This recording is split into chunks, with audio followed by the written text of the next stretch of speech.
മിഥുൻ, പണ്ടൊക്കെ ഈ CPM communist നേതാക്കന്മാർ ഈ പോരാട്ട വീര്യത്തിൽ പല സ്ഥലത്തും ഒളിച്ചു താമസിക്കാറുണ്ടായിരുന്നു. പണ്ടത്തെ കഥയിൽ ഒളിച്ചു താമസിച്ചിട്ട് അവര് ഈ ഇത് കഴിഞ്ഞൊക്കെ പോകുമ്പോൾ ആ പഞ്ചായത്തിലെ തന്നെ ജനസംഖ്യ മൊത്തത്തിൽ കൂടുമെന്നൊക്കെ പണ്ട് തമാശയ്ക്ക് കേട്ടിട്ടുണ്ട്. പക്ഷെ ഇപ്പോ വയനാട് നിന്ന് വരുന്ന ഒരു വാർത്ത, വയനാടുള്ള ഒരു DYFI നേതാവിന് ഒരു സ്ത്രീയെ, അവരുടെ ഭർത്താവ് തന്നെ, എനിക്കതൊക്കെ പറയാൻ തന്നെ ഒരു നാണക്കേട്, ഇതൊന്നും പറയേണ്ട ഒരു കാര്യമല്ല, എന്നാലും അവർക്ക് അല്ല, പിന്നെ ഈ റീസെന്റ് ആയിട്ടുള്ള സംഭവങ്ങളിൽ നിന്ന് അതൊക്കെ അവരുടെ സ്വാതന്ത്ര്യമാണ്, അവരുടെ ആ ലൈംഗികതയെ വലിച്ചഴക്കരുത് എന്നൊക്കെ അവരുടെ നേതാക്കന്മാരൊക്കെ തന്നെ അതാണ് പറഞ്ഞു വന്നത്. കാരണം ഇതിനു മുന്നേ ഉള്ള ചില ആരോപണങ്ങളിൽ അതൊക്കെ അവരുടെ സ്വകാര്യതയാണ്, അതിനെ പബ്ലിക്കിൽ വലിച്ചഴക്കേണ്ട എന്നൊക്കെ പറഞ്ഞിട്ടുണ്ടായിരുന്നു. പക്ഷെ ഇപ്പൊ വന്ന സംഭവത്തില് ഭർത്താവിനെതിരെ ഭാര്യ, ആ സ്ത്രീ തന്നെ പരാതിയുമായി രംഗത്ത് വന്നിട്ടുണ്ട്. കാരണം ഭർത്താവ് ഒരു DYFI നേതാവിന് തന്റെ നേട്ടങ്ങൾക്കായി ഭാര്യയെ കൂട്ടിക്കൊടുക്കുക, അയാൾ വരും ഒന്ന് കണ്ണടച്ചേരെ, ഇതാണ്. പക്ഷെ ഇത് വലിയ, അതായത് സ്റ്റേറ്റ് ലെവലിലൊക്കെ ആണെങ്കിൽ ഇത് ആൾക്കാർ ചിലപ്പം കാര്യമൊക്കെ നേട്ടങ്ങളൊക്കെ വലുതായിരിക്കും, അപ്പൊ അതുകൊണ്ട് കണ്ണടച്ചു കൊടുക്കാമായിരിക്കും. പക്ഷെ എല്ലാ സ്ത്രീകളും അങ്ങനെ ആവണമെന്നില്ല. നേട്ടങ്ങൾക്കായി കണ്ണടച്ചു കൊടുക്കുന്നവരല്ല. അങ്ങനെ ആ സ്ത്രീ ഇപ്പോൾ ഭർത്താവിനെതിരെ പരാതിയുമായി രംഗത്ത് വന്നിട്ടുണ്ട്. ഇപ്പോൾ ഇവര് സൈബർ ആക്രമണത്തില് നമ്മുടെ ഡോക്ടർ ജിൻഡോ ജോണിനെതിരെ നടത്തിയ ആക്രമണങ്ങൾ, അദ്ദേഹത്തിന്റെ ഭാര്യയെ കുറിച്ചൊക്കെ അനാവശ്യമായ പരാമർശങ്ങൾ നടത്തിയവർക്ക് ചുട്ട ഒരു മറുപടി, അതായത് കൊടുത്താൽ കൊല്ലത്തും കിട്ടുമെന്ന് പറയുന്ന പോലെ ഇപ്പൊ കൊടുത്താൽ വയനാട്ടും കിട്ടിയിരിക്കുകയാണ് DYFI നേതാവിനും കൂട്ടിക്കൊടുത്ത ഭർത്താവിനും. വയനാട്ടിൽ നിന്ന് വരുന്ന വളരെ ഗൗരവമായിട്ടുള്ള ഒരു കാര്യമാണ്. നമ്മൾ ചിലതൊക്കെ എന്ന് പറയുന്ന ആരോപണങ്ങൾ അല്ലെങ്കിൽ വരുന്ന വിഷയം, രാഹുൽ മാങ്കൂട്ടത്തിന്റെ വിഷയമൊക്കെ തന്നെ എന്ന് പറഞ്ഞാൽ അത് ഒരു പരസ്പരം മെസ്സേജ് അയച്ചു, അല്ലെങ്കിൽ മറ്റേ വിഷയമാണെങ്കിൽ പരസ്പര സമ്മതമുള്ള വിഷയങ്ങളാണ്. അത് വേറെ, എന്റെ നിയമപ്രശ്നം എന്ന് പറഞ്ഞാൽ വേറെയാണ്, അതവിടെ നിൽക്കുകയാണ്. പക്ഷെ ഇവിടെ എന്ന് പറഞ്ഞാല് ലൈംഗിക പീഡന പരാതിയാണ് ഉയർന്നിരിക്കുന്നത്. അത് ആ യുവതി തന്നെ, വീട്ടമ്മയായ യുവതി തന്നെ അതുമായി ബന്ധപ്പെട്ട് കൽപ്പറ്റ പോലീസിൽ പരാതി കൊടുത്തിട്ടുണ്ട്. ഇയാൾക്കെതിരെ, ഇയാളുടെ പേര് ജംഷീദ് എന്നാണ്. അയാൾ വെറും DYFI നേതാവ് മാത്രമല്ല, അവിടുത്തെ വയനാട് കോട്ടത്തറയിലെ CPMന്റെ ഏരിയ കമ്മിറ്റി അംഗമാണ്. ഒപ്പം തന്നെ DYFIയുടെ അവിടുത്തെ ജില്ലാ സെക്രട്ടേറിയറ്റിലെ അംഗമാണ്. ജില്ലാ സെക്രട്ടേറിയറ്റ് എന്ന് പറഞ്ഞാൽ ഓരോ CPMന്റെ ഓരോ ഘടകത്തിലെയും പരമോന്നതമായ ബോഡിയാണ് ആ ജില്ലയിലെ സെക്രട്ടേറിയറ്റ് എന്ന് പറയുന്നത്, ഓരോ ജില്ലകളിലെ. അത്തരത്തിൽ DYFIയുടെ ജില്ലാ സെക്രട്ടേറിയറ്റിലെ ഒരു അംഗമാണ്, ചില്ലറക്കാരനൊന്നുമല്ല.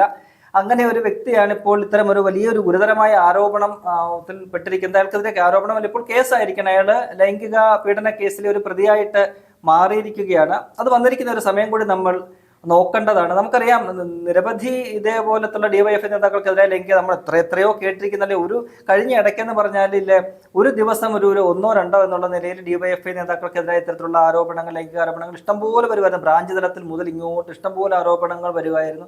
വാർത്തകളിലൊക്കെ ഇഷ്ടംപോലെ വരുന്നുണ്ട്. യുവതികൾ തന്നെ പരാതിയുമായിട്ട് രംഗത്ത് വരുന്ന കാഴ്ചകളൊക്കെ തന്നെ. അപ്പോൾ DYFI സംബന്ധിച്ച് ഇത് പുതുമയുള്ള കാര്യമൊന്നുമല്ല. അവരുടെ നേതാക്കന്മാര് ഏതാണ്ട് നല്ലൊരു ശതമാനം ഇത്തരത്തിലുള്ള പീഡന കേസുകളിൽ പെട്ട് നിൽക്കുകയാണ്. നമുക്കറിയാം, തൃശ്ശൂരിലെ ഒരു പ്രമുഖനായ ചാനൽ ചർച്ചകളിലൊക്കെ തിളങ്ങി നിന്ന ഒരു മുഖം പെട്ടെന്നാണ് അപ്രത്യക്ഷമായത്. അതിന്റെ കാരണങ്ങളൊക്കെ നമ്മൾ പിന്നീടാണ് അറിഞ്ഞത്. ഇപ്പോൾ വീണ്ടും സഖാവിനെ പൊക്കിക്കൊണ്ടുവരാനായിട്ട് സംസ്ഥാന കമ്മിറ്റി തന്നെ തീരുമാനമെടുക്കുകയൊക്കെ ചെയ്തു. പിന്നെ ക്ഷീണം മാറി, ഇതുവരെ കണ്ടിട്ടില്ല, എന്താണെന്ന് അറിയത്തില്ല. മൂപ്പരെ ഇങ്ങോട്ട് പുറത്തേക്ക് കാണുന്നില്ല. അപ്പോൾ ഇത് വളരെ ഗൗരവമായിട്ടുള്ള കാര്യമാണ്. ഇതിന്റെ DYFI CPM എങ്ങനെ കാണുമെന്നുള്ളതാണ് വളരെ പ്രധാനപ്പെട്ട ഒരു കാര്യം. കാരണം ഒരു പീഡന കേസിൽ പരാതിയായിട്ട് നിൽക്കുകയാണ്, അതിൽ പ്രതിയായിട്ട് നിൽക്കുകയാണ്. നമുക്കറിയാമല്ലോ, കഴിഞ്ഞ ഇടങ്ങളിൽ ഈ രാഹുൽ മാങ്കൂട്ടത്തിന്റെ വിഷയം ഉൾപ്പെടെ എടുത്തു കഴിഞ്ഞാൽ അവരെ സ്വീകരിച്ചൊരു സമീപനം, ഒരു നിലപാടുണ്ട് CPM എന്ന് പറയുന്നത്. സ്ത്രീ സുരക്ഷയാണ്, അവർക്ക് ഇരകൾക്കൊപ്പം നിൽക്കുന്ന ഒരു നിലപാടാണ് ഞങ്ങൾക്കെന്നൊക്കെയാണ് അവർ അന്നൊക്കെ വെച്ച് കാച്ചിയത്. ഈ വിഷയത്തിൽ അവർ ഇരകയ്ക്കൊപ്പം നിൽക്കുമോ അതോ ഈ പറയുന്ന വേട്ടക്കാരനൊപ്പം നിൽക്കുമോ എന്നാണ് വളരെ പ്രധാനപ്പെട്ട ഒരു ചോദ്യം. അതിൽ ഏതാണ്ട് ഒരു ഉത്തരം വരുമ്പോൾ അവർ വേട്ടക്കാരനൊപ്പം എന്നാണ് നമുക്ക് മനസ്സിലാക്കാൻ കഴിയുന്നത്. കാരണമായ ആരോപണം അവർ തള്ളിക്കളയുകയാണ്. DYFI പൂർണ്ണമായിട്ട് അതിനെ തള്ളിക്കളയുകയാണ്. കെട്ടിച്ചമച്ച ഒരു ആരോപണമാണ്. വളർന്നു വരുന്ന ഒരു നേതാവാണ്, DYFIയുടെ നേതാവാണ്. DYFI തള്ളിക്കളയുന്നതിന് ഇവിടെ എന്ത് കാര്യമാണ്? ഒരു സ്ത്രീ അവരുടെ ഭർത്താവിനെതിരെ പരാതി കൊടുത്തു, നിയമപരമായി അവർ നേരിടാൻ പോവുകയാണ്.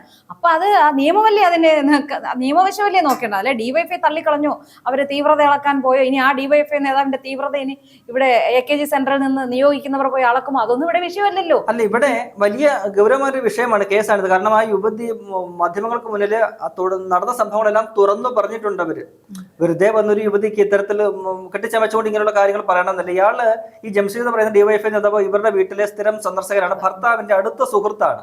അപ്പോൾ സ്ഥിരം ഇയാൾ വരും, ഇയാൾക്ക് ആഹാരം വെച്ച് വിളമ്പി കൊടുക്കുന്ന ഒരു വ്യക്തിയാണ്, യുവതിയാണ് ഇവര്. അങ്ങനെ ആഹാരം ഭർത്താവില്ലെത്തപ്പോഴും വരും, അത്തരത്തിൽ സ്വാതന്ത്ര്യമുണ്ട്, ആഹാരം ഒക്കെ വെച്ച് വിളമ്പി കൊടുക്കും. അപ്പോൾ ആഹാരം ഒക്കെ കൊണ്ടു കൊടുത്തു കഴിയുമ്പോൾ ഇയാളുടെ വിചാരം എല്ലാ സ്വാതന്ത്ര്യം ജനിക്കായി എന്ന് പറഞ്ഞുകൊണ്ട് യുവതിയെ കടന്നു പിടിക്കുക. അവിടെ പലപ്പോഴും പ്രത്യേകിച്ച് ഭർത്താവിന്റെ അനുവാദത്തോടു കൂടിയാണ് അയാൾ അത് അതാണ് മുതിർന്നത് യുവതി എന്നുള്ളത്. പറയുന്നത് അങ്ങനെയാണ്. യുവതി പറയുന്നത് അങ്ങനെയാണ്. ഇപ്പോൾ ആ ഭർത്താവിനെതിരെയും ഗാർഹിക പീഡനത്തിന് കേസെടുത്തിട്ടുണ്ട്. ഭർത്താവ് മാത്രമല്ല ഭർത്തൃമാതാവിനെതിരെയും ഈ യുവതിയുടെ പരാതിയുണ്ട്. അവർ രണ്ടും കൂടി ഇത്തരത്തില് തന്നെ നിർബന്ധിക്കുന്നുണ്ട്. ഈ വിഷയത്തില് ഈ ഡിവൈഎഫ്ഐ നേതാവിന് വഴങ്ങിക്കൊടുക്കാനായിട്ട് തന്നെ നിർബന്ധിച്ചു എന്നാണ് യുവതി തന്നെ തുറന്നു പറയുന്നത്. അങ്ങനെ ഇനി അടുത്തിപ്പോ ഉണ്ടാകാൻ പോകുന്ന കഥകൾ ഈ യുവതിയുടെ ചാരിത്രത്തെ കുറിച്ച് ഒരുപാട് കഥ, അവർക്ക് ഒരുപാട് കാമുകന്മാരെയൊക്കെ ഇനിയിപ്പോ ഇവിടുത്തെ അവരെ അധിക്ഷേപിച്ചുകൊണ്ട് അപഹസിച്ചുകൊണ്ടുള്ള നരേറ്റീവ് ആയിരിക്കും ഈ ഇടതുപാളത്തിൽ നിന്നും ഉണ്ടാകാൻ പോകുന്നില്ല. ഇനി മുന്നേ ഉണ്ടായ മറ്റേ ഒരു കഥ ഉണ്ടായിരുന്നല്ലോ, ഈ പറവൂർ ആ സംഭവത്തില് ആരോപണ വിധേയായ ആ സ്ത്രീ മാധ്യമങ്ങൾക്ക് മുന്നിൽ വന്ന് പറയുന്നുണ്ടായിരുന്നു, ഞാൻ ഇവിടെ തന്നെ ഉണ്ട്, മാധ്യമങ്ങൾക്ക് മുന്നിൽ ഞാൻ ഒരിടത്ത് ഒളിച്ചിരിക്കുന്നില്ല എന്ന് പറഞ്ഞു. പക്ഷെ ഈ രാഹുൽ മാങ്കൂട്ടത്തിൽ വിഷയത്തിൽ രാഹുൽ ഒളിച്ചിരുന്നു? മാധ്യമങ്ങൾക്ക് മുന്നിൽ നിന്ന് അയാൾ സംസാരിച്ചില്ലേ?